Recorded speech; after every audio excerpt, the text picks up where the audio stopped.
Bersyukur kita kepada Allah Subhanahu wa taala dengan mengucapkan lafaz alhamdulillah.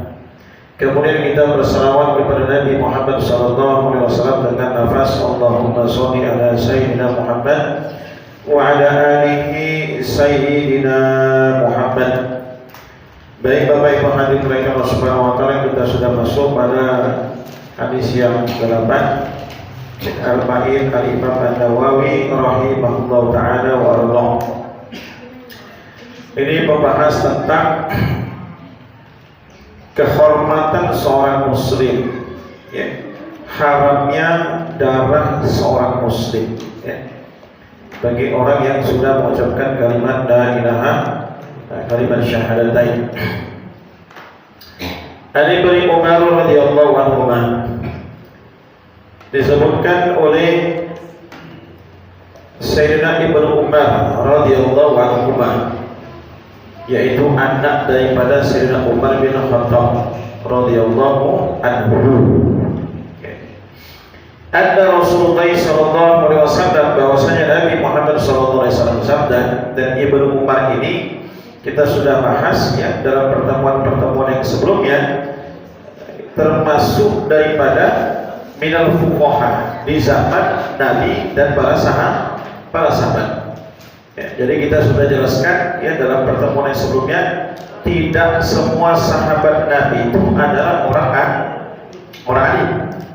Ya, tidak semua sahabat Nabi itu ulama. Nah, sama seperti mana kita juga ada yang ulama, ada yang bukan ulama. Ya. Apa perbedaan antara ulama dengan ahlul ibadah? Tentunya berbeda, Pak. Ya, nggak sama. Ya, bahkan di dalam Quran Allah sebutkan tidaklah sama orang-orang yang mengetahui dengan orang yang tidak mengetahui. Ya. Kalau orang yang ahlul ibadah, ada kemungkinan dia salah di dalam ibadahnya. Ya. Mungkin tidak sempurna syarat dalam ibadahnya ataupun rukun dalam ibadahnya, ada kemungkinan berpotensi besar. Tapi bagi orang-orang alim, insya Allah, itu makanya para jemaah sekalian mulai Allah Subhanahu wa taala di dalam Al-Quran Allah sebutkan yarfa'il ladina amanu minkum wal ladina utul ilma darajat. Ya. Allah Subhanahu wa taala menaikkan derajat orang-orang yang beriman dan orang-orang yang berilmu. Ya.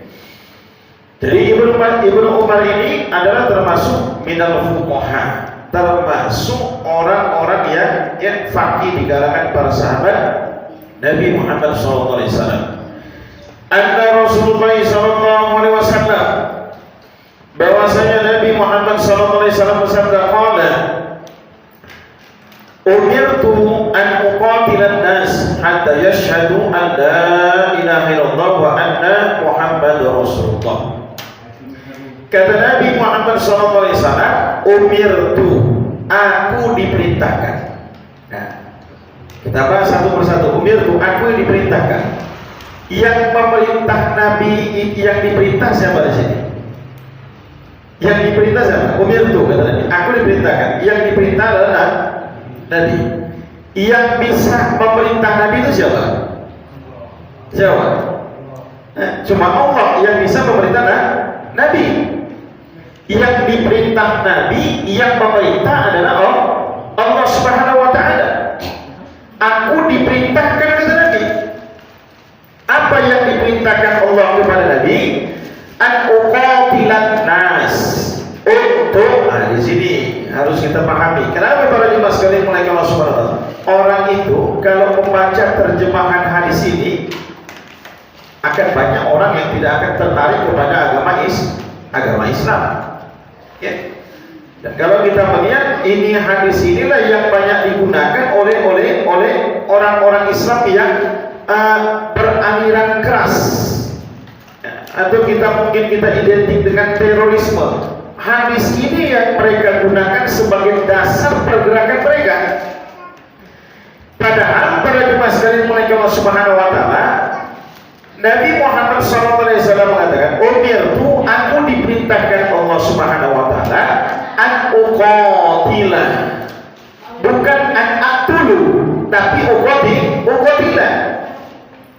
Secara bahasa kalau al-aqtulu untuk membunuh manusia, tapi uqatilah untuk memerangi manusia.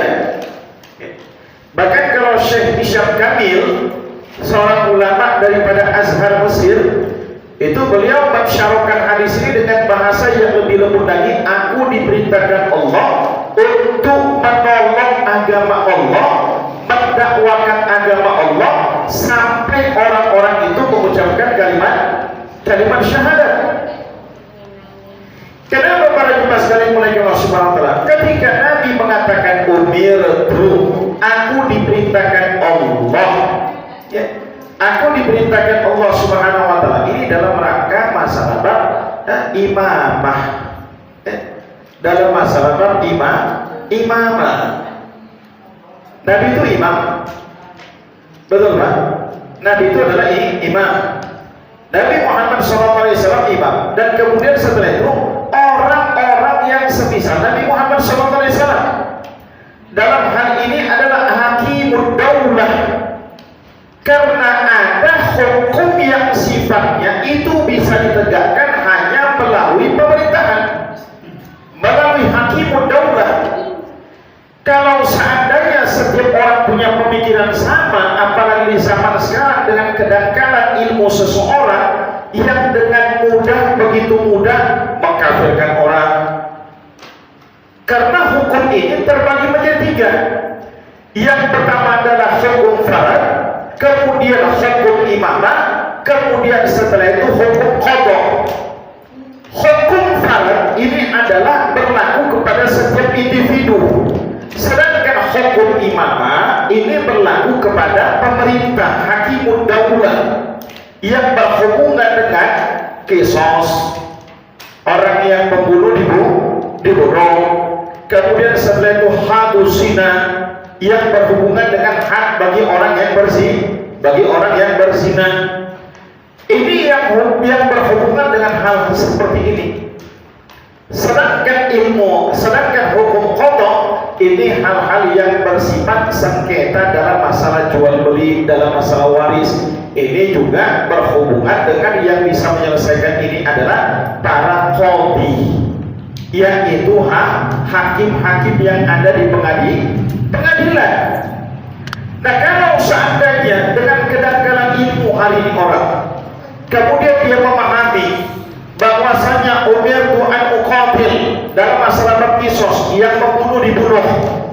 Kemudian setelah itu dalam masalah hadus zina, berapa banyak hari ini Pak yang orang bisa terbunuh, terjadi membunuh di mana? Kenapa? Karena kita melihat faktanya hari ini dengan kedangkalan ilmu, begitu mudah orang mengkafirkan saudaranya sesama umat Islam, mensyirikkan saudaranya umat Islam, berbeda paham dikafirkan.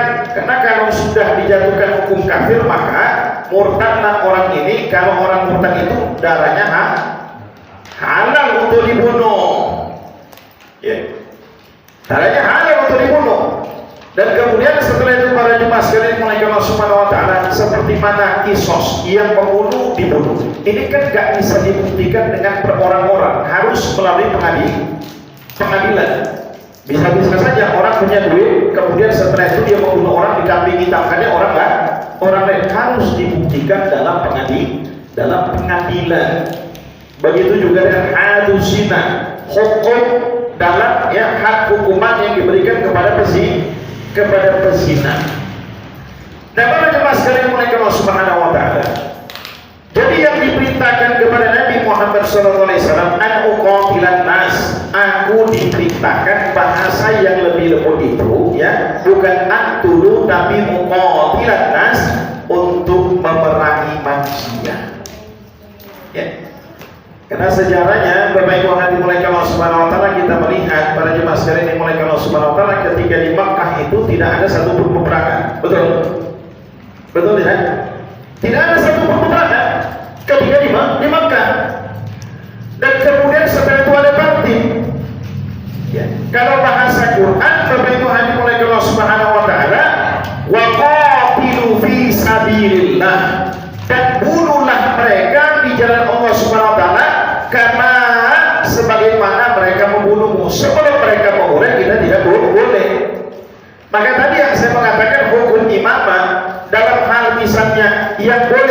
memutuskan dalam satu negara itu perang atau tidak perang itu adalah pemerintah.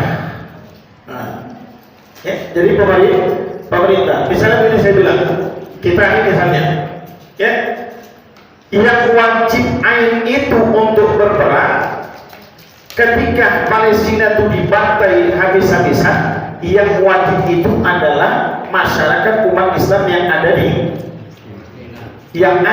negara mereka. Kenapa? Berdasarkan ayat tadi, perangilah mereka ketika mereka memerangi kamu. Tentunya harus ada respon untuk mempertahankan negara mereka. Nah, sedangkan umat Islam yang ada di luar daripada biladi Palestina, di luar daripada Palestina, ini hukumnya fardu kifayah, tergantung dengan apa yang diputuskan oleh pemerintah setempat. Misalnya saya bilang, Pak, kalau misalnya Pak Prabowo putuskan kita masyarakat umat Islam di Indonesia perang untuk membantu umat Islam di Palestina. Kenapa? Karena Palestina adalah negara yang paling pertama mengakui kemerdekaan Indonesia. Kira-kira Bapak mau berangkat nggak? Mau berangkat nggak? Kalau ada kebijakan dari pemerintah, tunggu dulu. Anda nanti kalau ingin berangkat sana, berangkat aja ke sana, gak ngerti bahasa Arab, komunikasinya gimana? Gimana komunikasinya? Ya. Nanti nggak ngerti komunikasi bahasa Arab, disuruh ke sini malah ke sana. Nah, di sini untuk pertahanan, malah berangkat ke sana. Yang ada di sana malah mati sangit jadinya. Ya. Jadi harus dengan pertimbangan, dengan persiapan yang begitu matang. Nah, para jemaah sekalian mulai Allah Subhanahu wa taala. Jadi umirtu an uqatilan nas. Aku ini diperintahkan, kata Nabi Muhammad SAW, yang memerintahkan Allah Subhanahu wa taala untuk memerangi manusia. Ya. Hatta sampai yashhadu an la ilaha illallah wa anna Muhammad Rasulullah. Sampai mereka itu mengucapkan kalimat syahadat, yaitu kalimat asyhadu an la ilaha illallah wa asyhadu anna Muhammad Rasulullah. Saya pernah menjelaskan an-nutqu bisyahadah. Seseorang yang mengucapkan kalimat syahadat, maka secara otomatis orang ini sudah dikatakan orang secara zahir. Ya. Kalau dia seandainya meninggal dunia, maka berlakulah hukum fardu kifayatan kepadanya. Ya. Sudah berlaku kewajiban, dia wajib sholat. Kemudian setelah itu boleh menikah dengan orang Islam. Kemudian kalau seandainya dia meninggal dunia, maka diberlakukan fardu kifayahnya, dimandikan, dikafankan, disolatkan, kemudian dimakamkan di perkuburan orang Islam. Walaupun sebenarnya Bapak Ibu hadirin mulai Allah Subhanahu wa taala, ada orang yang mengucap kalimat syahadatain secara syariat. Ketika an-nutqu bisyahadah, dia mengucapkan kalimat syahadat tersebut, kita mengakui keislamannya, tapi kadang belum tentu dalam pandangan Allah diakui keislamannya. Ya. Dalam pandangan manusia diakui keislamannya. Kenapa? Secara syariatnya dia sudah mengucap, tapi dalam pandangan Allah belum tentu sama sekali. Makanya Bapak Ibu hadirin Allah Subhanahu wa taala, orang mengucapkan kalimat syahadat itu dia harus membatalkan dulu keyakinannya dulu. Ya, contohnya di zaman Nabi ada satu kaum namanya kaum Aisyawiyah. Kita pernah sampaikan di sini. Masih ada yang ingat nggak, Pak? Kaum Aisyawiyah. Mereka ini bersyahadat.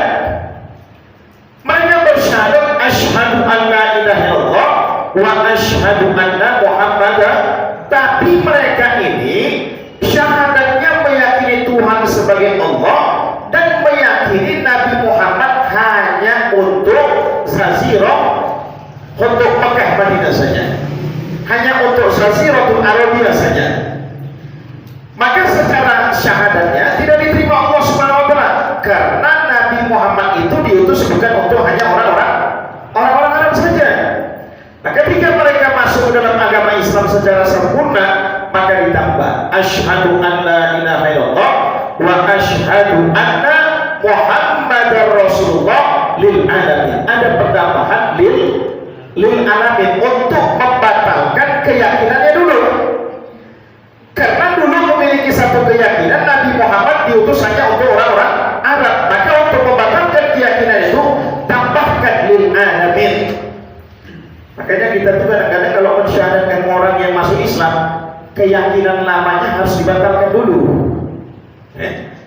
Keyakinannya namanya bahwasanya Nabi Isa itu adalah Tuhan, itu dibatalkan dulu. Sebelum disyahadatkan, ia mensyahadatkan, menyampaikan, kami ini umat Islam beriman kepada Nabi Isa, bukan tidak beriman. Ayatnya sudah jelas, la nufarriqu baina ahadin mir rasul. Tidak beriman seseorang ya bila mana dia tidak beriman kepada Rasul-Rasul Allah. Dan Isa itu termasuk Rasul Allah. Dia bukan Tuhan, bukan anak Tuhan. Maka dibatalkan dulu keyakinannya. Baru setelah itu bimbing orang itu untuk mengucapkan kalimat syahadat. Nah, para jemaah sekalian mulai Allah Subhanahu wa taala. Aku diperintahkan Allah, kata Nabi, untuk memerangi muqatilan nas hatta yashhadu an la ilaha illallah wa anna Muhammadar Rasulullah. Maka dulu ada seorang sahabat Nabi, ketika di dalam satu peperangan dia membunuh orang yang sudah mengucapkan kalimat syahadat. Maka Nabi sampai kabar ini ke telinga Nabi Muhammad SAW. Nabi tanya, siapa namanya, saya lupa tuh. Allahumma sholli. Kita mikirkan antri BBM terus ada. Capek ya. Saya mobil sampai sekarang saya kandangi. Malas pakai mobil. Naik kereta aja.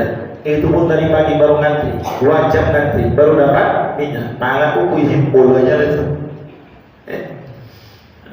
Kadang-kadang kita bilang, udahlah kalian ini kalau tak sanggup udah mengelola negara ini, lemparkan aja bendera putih itu, menunjukkan kalian udah, kami nyerah udah.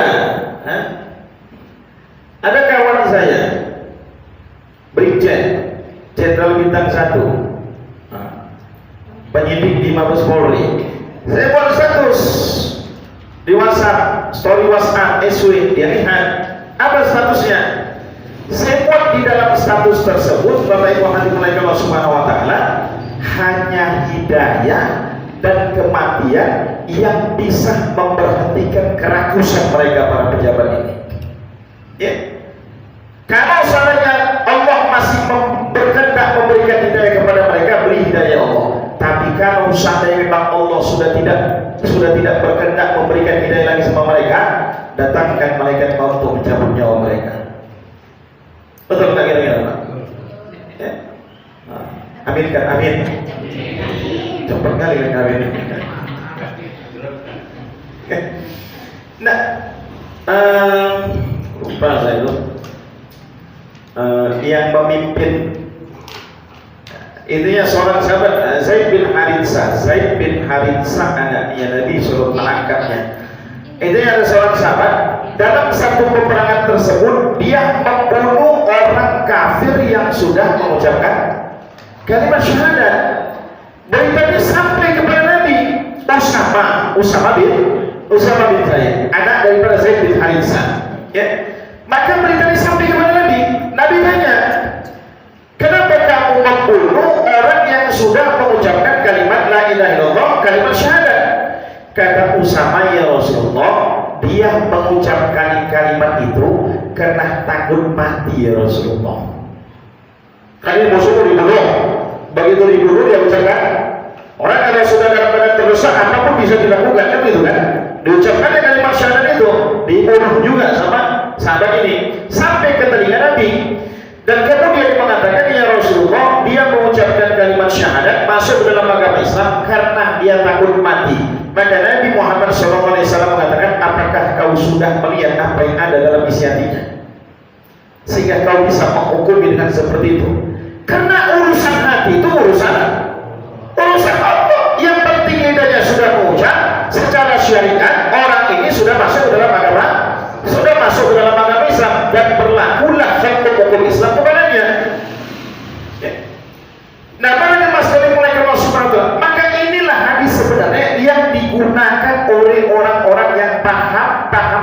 begitu ekstrim. Kan nggak mungkin kalau kita mengatakan model Quran aktulu, kita artikan dengan aktulu. Aku diperintahkan kata Nabi untuk membunuh seluruh manusia. Hatta yashhadu la ilaha illallah wa anna Muhammadar Rasulullah. Sampai dia mengucapkan kalimat la ilaha illallah Muhammadar Rasulullah. Maknanya untuk membunuh seluruh manusia yang di luar daripada orang yang beragama. Bahaya enggak, Pak? Bahaya enggak kira-kira? Ketemu dengan orang Kristen, bunuh. Ketemu dengan orang Hindu, bunuh. Ketemu dengan orang Buddha, bunuh. Bahaya enggak kira-kira? Hatta dengan orang-orang yang berpahamkan takfiri, ya, salah sedikit pemahaman, ya, dan tidak terima pemahaman dikafirkan. Ada nggak begitu? Ada nggak begitu? Disyirikkan, ya. Awak ziarah kubur dihukumi syirik, gitu kan? Nah, adik awak nanti tawasulan dihukumi kan? Kafir, syirik katanya. Kalau sudah kafir maknanya murtad. Kalau sudah murtad maka secara otomatis halal darahnya. Berdasarkan hadis Nabi, la yahillu damul muslimin, tidak halal menumpahkan darah seorang muslim kecuali dia melakukan 3 perkara, salah satunya adalah murtad daripada agama. Ya, kan bahaya banget. Islam itu begitu. Islam itu tersebar dengan, ada orang yang berpendapat oh Islam itu tersebar dengan yaitu pendapat Anda salah memahami. Islam itu tersebar dengan kelembutan, dengan hikmah, dengan dakwanya Nabi Muhammad SAW. Perang itu adalah alternatif yang terakhir. Ya. Dan kemudian setelah itu Bapak Ibu hadirin mulai Allah Subhanahu wa taala, kalau kita berbicara dalam masalah kafir itu juga terbagi. Ada kafir harbi, ada kafir sigma, ada mu'ahad, ya. Nah sekarang kita melihat yang dimaksudkan dengan kafir harbi itu apa? Kafir harbi itu yang memusuhi, yang memerangi kita. Maka berdasarkan dengan ayat wa qatilu fi sabili, perangilah mereka di jalan Allah Subhanahu wa taala kama yuqatilunakum, sebagaimana mereka memerangi kamu. Jadi konteksnya itu ketika mereka memerangi baru ada sikap dari kita umat Islam. Itu begitu deh konteksnya. Kayak seperti mana Palestina, kan begitu kan? Nah, pertanyaan sekarang saya tanya, yang duluan menyerang itu Palestina atau Israel? Yang duluan mengambil tanah itu, ya siapa yang mengambil tanah itu? Tanah itu milik siapa? Palestina. Mereka merampok, ya. Maka mereka sekali mulai Allah Subhanahu wa taala berdasarkan dengan konteks ayat, kalau mereka memerangi baru kita perangi mereka. Ya. Kemudian saudara itu kafir simma atau simmi. Orang-orang menganggap seakan-akan berarti kami ini orang kafir ini rendah sekali dalam pandangan umat Islam. Kan begitu kan? Gak begitu, cara pahamnya begitu. Kita akan mengatakan kepada mereka anta zimmati, kalian wahai orang-orang kafir zimma yang menyerah kepada umat Islam, anta zimmati, kalian berada pada jaminan kami umat Islam. Ya. Tapi kan kami bayar jizyah. Jizyah ini kalau kita artikan secara bahasa artinya apa? Artinya apa? Upeti, pajak. Ya. Kemarin saya sudah buka cerita di sini, kita buka lagi di sini. Ada doriba, ada almas. Doriba ini mengambil dengan cara yang tidak solid, kemudian hasilnya dikembalikan untuk rakyat. Sedangkan almas ini namanya upeti, diambil dengan cara solid, hasilnya dirampok sama mereka. 78 kg emas. Ya Pak? Ya kira-kira Pak? Banyak atau sedikit itu? Pernah lihat Bu? Aduh kadang-kadang itu masih 78 kg emasnya, belum lagi uang. Ya salam. Memang maling lah lihat. Ini ada yang ulang.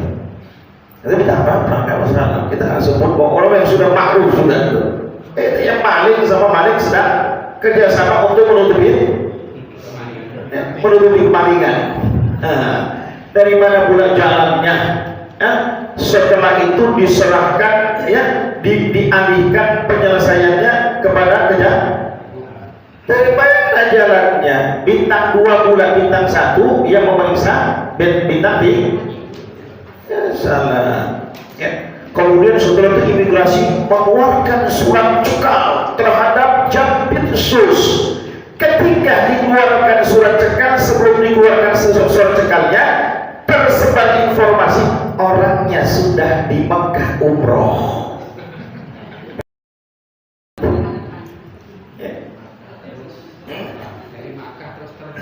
Siapa kali ya orang itu?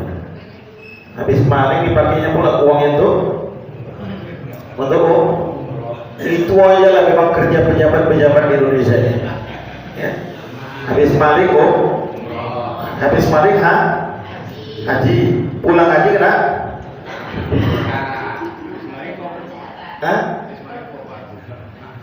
kata bapak kita nih habis maling tobat. Sekarang saya tanya, diterima Allah nggak tobatnya? Koruptor itu, korupsi itu tobatnya tidak diterima Allah dan tidak akan terhapus dosanya dengan haji, karena ini dosa sosial, maka diampunkan Allah dosanya setelah dia mengembalikan semua yang diambilnya. Itu begitu bang. Maka jangan salah Anda tuh. Kalau saya misalnya urusan pribadi saya misalnya pinjam uang sama Ustaz itu kan, ini urusan pribadi akan kami hutang-hutang. Setahun 2-3 tahun saya hilang, nggak bayar. Ya, urusannya nanti saya pribadi. Pada yaumul masar ini sekali lah. Ustaz, gimana kira-kira Ustaz? Ada hutang dulu belum bayar. Ustaz kira-kira itu nggak usah tuh. Kalau tak itu Ustaz, nyakul masuk neraka ini. Ruhul mu'min muta'allaqun bid-dain. Rohnya seorang mukmin itu tergantung disebabkan dengan hutang piutang hatta tuqda'anhu, sampai dia mampu membayar hutangnya tersebut. Ya, kemudian kata Ustaz ini kan, ya tolong Ustaz, ikhlaskan Ustaz dulu tuh. Lebah kok masuk surga kan selamat. Kalau tak diikhlaskan ya, kira-kira apa? Udah nampak sama wujud dari manusia dari surga itu hambar jadinya. Itu kan? Tapi kalau yang berhubungan dengan uang umat, semisal saya bilang dalam skala kecil, uang masjid, uang musola digunakan untuk kepentingan pribadi, ada hulul di dalamnya, kecurangan di dalamnya, tobatnya itu tidak bisa hanya dengan kalimat istighfar, dia harus minta maaf kepada orang yang ada hubungan dengan musola ada masjid tersebut. Jadi sebab karena yang berhubungan dengan dana umat capek nanti pada hari kiamat. Coba bapak bayangkan, misalnya saya bilang, gak di musola nih, misalnya saya bilang ada BKM lulus dari insyaallah. Nanti dengan sebab itu gak dipanggil pula lagi sini tuh. Ada rusak gitu. Perumpamaan aja, perumpamaan. Ya, selain dana, ya kayak saya buat contoh di luar aja lah, nanti banyak pula nanti. Ada berita di Senang Pedagi itu, ya, seket bendahara pembangunan masjid, rehab masjid, ya, uang ada sekitar 100 juta sekian. Begitu setelah ditanya-tanya mau dibangun, mau pembangunan, uangnya tak ada, udah dipakai itu dan untuk pribadi dia. Secara keuangan nggak selesai, akhirnya dimasukkan dalam laporan hukum polisi. Nah pertanyaan saya bilang, Bapak Ibu Hadirin Allah SWT, karena ini yang berhubungan dengan dana umat, maka nanti pada hari kiamat dia harus cari satu persatu itu jemaah masjidnya itu. Dulu uang masjid pakai ini itu, pakai sampai nggak kira-kira? Sampai nggak Pak? Nah, makanya hati-hati itu BKM. Ya. Ini kita bicara di sana itu, insya Allah. Ya. Aduh, ini malah ngompor ini dekat sini lagi mulai. Kawan. Ya salam. Bapak Ibu hadirin Allah Subhanahu wa taala, hatta yashhadu an la ilaha illallah wa anna Muhammadar Rasulullah wa yuqimus shalah. Di zaman Sayyidina Abu Bakar dan Sayyidina Umar terjadi khilaf. Setelah Nabi Muhammad SAW wafat, timbul begitu banyak masalah. Salah satunya banyak orang-orang Islam di kalangan orang-orang Arab yang tidak mau bayar zakat. Ya. Maka kemudian perintah yang pertama oleh Sayyidina Abu Bakar, kata Sayyidina Abu Bakar, aku akan perangi orang-orang Islam yang tidak membayar zakatnya. Ayat kusuhadat bin wa'ala hayyi. Apakah agamanya akan berkurang sementara Abu Bakar masih hidup? Seandainya di zaman Nabi orang Islam bayar zakat dengan menggunakan talinya, hari ini mereka tidak membayar zakat, tidak menggunakan talinya, aku akan perangi mereka, kata Abu Bakar. Kata Sayyidina Umar, Bapak Ibu hati mulai Allah Subhanahu wa taala dalam perselisihan ini. Kemudian setelah itu kata Sayyidina Umar bin Khattab, ya mereka bahwasanya kata Sayyidina Umar, mengapa kau memerangi mereka, orang-orang pembangkang zakat yang tidak mau membayar zakat? Padahal Rasulullah bersabda, saya diperintahkan untuk memerangi manusia sehingga mereka berkata asyhadu alla ilaha illallah. Nah, ini sekarang yang diperangi, kenapa yang diperangi orang yang tidak bayar zakat, yang tidak bayar zakat? Maka Bapak Ibu hadirin Allah Subhanahu wa taala, kata Sayyidina Abu Bakar, demi Allah akan aku perangi orang yang membedakan antara sholat dan zakat. Karena kedudukan sholat dan zakat itu sama. Dia diatur aqimus sholat wa atu zakat. Kerjakanlah sholat dan kemudian setelah itu tunaikan zakat. Di ayat yang lain Allah mengatakan afatu minuna bimba wa takfuruna bimba. Apakah kamu beriman kepada satu hukum Allah dan kamu ingkar kepada satu hukum Allah yang lain? Kan banyak itu orang sok puasa tapi tak sok. Banyak kan bu? Banyak kan kira-kira? Hukum puasanya gimana? Secara syariat hukum puasanya sah puasanya, tetapi para ulama mengatakan seperti mana orang pakai baju tak pakai celana, puasa tapi tak sholat. Bahkan Bapak Ibu hadirin mulai Allah Subhanahu wa taala dalam masalah bab sholat ini penegasan lebih dasar lagi. Orang zina tidak dihukumi kafir, betul? Betul?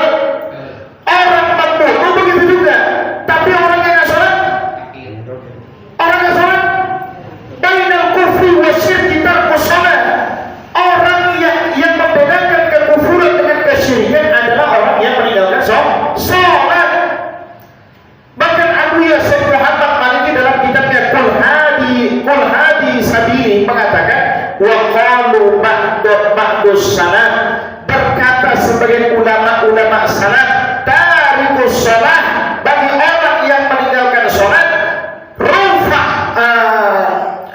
rufatil luqmanu ila fihi, ketika dia mengangkat tangannya untuk memasukkan makanan ke dalam mulutnya ketika dia mau makan. Faqala, maka makanan itu berkata kepada orang tersebut, la'anakallah, semoga Allah melaknatmu, ya aduhullah, musuhnya Allah Subhanahu wa taala, ta'kulu rizqallah wa tu'addi faraidahu, kau makan daripada rezeki Allah tapi kau tak mau sujud kepada akhirat. Makanan yang dimakannya itu bagi orang yang tarikus sholat, yang meninggalkan sholat, makanan itu melaknat kepadanya, bahkan mengatakan orang tersebut musuhnya Allah. Kenapa? Makan dari rezeki Allah tapi tak mau sujud kepada Allah. Udah lain lalu mungkin sudah saya sampaikan, karena ada satu yang menghebohkan sekarang di satu negara, satu kawasan negara di Malaysia, Terengganu. Kebijakan kerajaan Terengganu di Malaysia, laki-laki yang sudah balik, yang sudah mukhallaf, tidak sholat Jumat sekali saja tanpa ada keusulan yang syar'i, dipenjara 2 tahun, minimal denda 3.000 ringgit. Maka Pak, coba buka di dalam situs kebijakan pemerintah kerajaan Terengganu Malaysia. Sekali nggak sholat Jumat, laki-laki yang sudah balik, yang sudah mukhallaf, tanpa ada usul yang syar'i, minimal denda 3.000 ringgit. Utanya sama kalian, kalau seandainya pemimpin di negara ini menetapkan kebijakan ini, kira-kira mantap nggak? Mantap nggak? Tanya nih, banyak nggak kira-kira orang di penjara? Banyak nggak? Banyak nggak? Yang pertama kali mungkin pejabat di penjara. Di penjaranya saya sepakat, kalau dendanya saya nggak sepakat. Kalau di Malaysia mungkin bisa diterapkan, kalau di Indonesia susah. 3.000 ringgit itu 12 juta Pak. Diestimasikan rupiah 3.000 ringgit 12 juta. Kenapa saya katakan? Ustaz mau sepakat Ustaz? Iya saya nggak sepakat. Jadi proyek bacakan korupsi lagi nanti. Indonesia ini payah. Kalau sudah ada celah duit semua, otaknya main semua. Mana yang bisa dibakar? Nah, para jemaah sekalian mulai Allah Subhanahu wa taala. Jadi ya wa yuqimu shalah wa yu'tu zakat fa idza fa'alu dzalika asamu minni dima'ahum wa amwalahum illa bihaqqil Islam wa hisabuhum 'ala Allah taala. Apabila mereka telah melakukan itu, berarti telah melindungi zimah, darahnya dan hartanya. Itu yang saya katakan kafir zimah itu maksudnya apa? Anta min zimmati. Kalian wahai orang kafir zimah, hartamu, darahmu semuanya murni sudah pada jaminan orang Islam. Kemudian kalau seandainya mereka komplain, kenapa kami bayar jizyah? Baik, kami bayar pajak, kami bayar upeti. Oh iya, itu kewajiban kalian. Kami juga punya kewajiban. Kewajiban kita umat Islam apa? Bayar zakat. Itu yang membeda kita. Laisa jizyah 'alal mu'min, karena hukum asalnya al-aslu tidak ada pajak untuk orang beriman. Inna jizyatu ila kafir zimmah. Ini hadis Bukhari. Melainkan pajak itu diperuntukkan untuk orang kafir zimmati. Mereka berada dalam tanggung jawab jaminan daripada orang Islam. Dan para jemaah sekalian mulai Allah Subhanahu wa taala terakhir ya, sebelum sholat Isya nanti akan ada pertanyaan. Yang terakhir para jemaah sekalian mulai Allah Subhanahu wa taala, Imam Muslim meriwayatkan dari Ummu Salamah. Jadi Nabi Muhammad SAW pernah mengatakan kepada para sahabat yang kalian akan dipimpin oleh para penguasa yang sewenang-wenang. Nabi sudah memberikan isyarat itu Pak. Ya. Hadis ini dari Imam Muslim daripada Salamah. Kata Nabi Muhammad SAW, kalian satu masa nanti akan dipimpin oleh seorang pemimpin yang membuat kebijakan semena-mena, sewenang-wenangnya, tanpa memikirkan kemaslahatan untuk rakyatnya. Nabi sudah sebutkan. Kemudian setelah itu para jemaah sekalian mulai Allah Subhanahu wa taala kata Nabi Muhammad SAW, di antara kalian ada yang mengingkarinya. Di antara kalian ada yang mengingkari penguasa yang zalim yang semena-mena itu. Kemudian setelah itu kata Nabi Muhammad SAW, maka dia terbebas daripada yang namanya dosa. Kemudian barang siapa, dan ada juga yang mengingkar, dan kemudian ada juga yang menahan kebencian, berdiam diri menahan kebencian. Maka orang ini Bapak Ibu hadirin mulai Allah Subhanahu wa taala, dia akan selamat. Akan tetapi ada yang rela bahkan sampai mendukung kebijakan tersebut, kebijakan yang semena-mena, kebijakan yang zalim.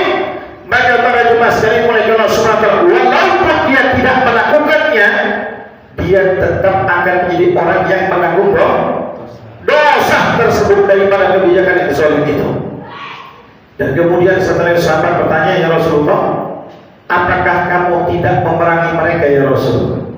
Ya, tentang pemimpin yang zalim ini. Apakah kamu tidak memerangi mereka ya Rasulullah? Maka Nabi Muhammad SAW, tidak, jangan, kata Nabi, selama mereka tidak melarangmu untuk sholat. Ya. Jadi tahapan di Indonesia ini belum sampai seperti itu. Karena pemerintah kita di Indonesia ini belum lagi sampai kepada tahapan yang melarang kita umat Islam untuk sholat. Kalau Mustafa Kemal Atatürk dulu, pemimpin Turki, dia sudah sampai kepada tahapan itu. Kenapa? Karena sudah sampai kepada tahapan mengganti syariat azan. Ya, kemudian setelah itu, ya, melarang wanita-wanita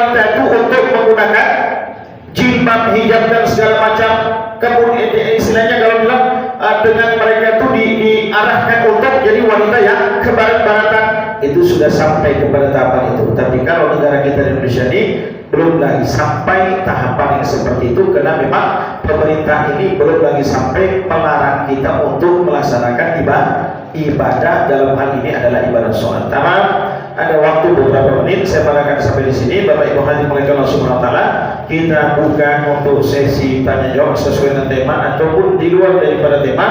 Falaihi falyatafaddal mashkur wal